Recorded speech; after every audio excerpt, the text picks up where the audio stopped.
In today's video, I'm going to teach you how to print barcodes in Shopify. Having your own barcodes is really useful if you're selling in person, managing inventory, or using a barcode scanner at checkout. I'll walk you through the entire process using a free app made by Shopify, so you can follow along step by step on your own store. First, from your Shopify admin dashboard, go to the Apps section and search for the free app called Retail Barcode Labels, which is built by Shopify. Once you've found it, add the app to your store.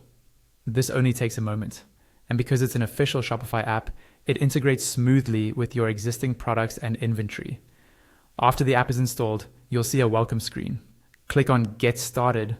This will open up the main area where you create and manage your barcode labels. Next, you'll want to actually generate barcodes. Click on Create Barcodes. This tells Shopify that you're ready to set up a label design that can be used across your products. You'll be asked to create a barcode template. This is basically the layout of your label, what information appears, and how it's arranged. Type in a name for your barcode template, something simple and easy to recognize, like Barcode Template 1.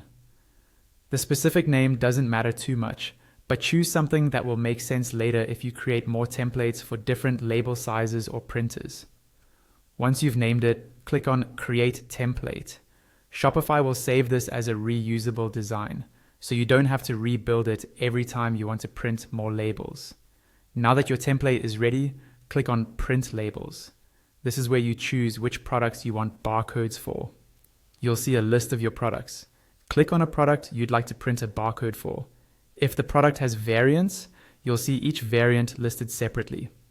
After selecting a product, click on Add to include it in your print job. You can repeat this for any other products or variants you want to label in the same batch.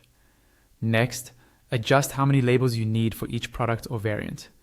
You can use the up and down arrows next to each item, or type in the number manually if you already know exactly how many labels you want. When everything looks correct, click on Print Labels. The button will usually mention the total number of labels. For example, print 2 labels. This will open your browser's print dialog, where you can choose your printer and paper settings, then print your barcode labels and start tagging your products.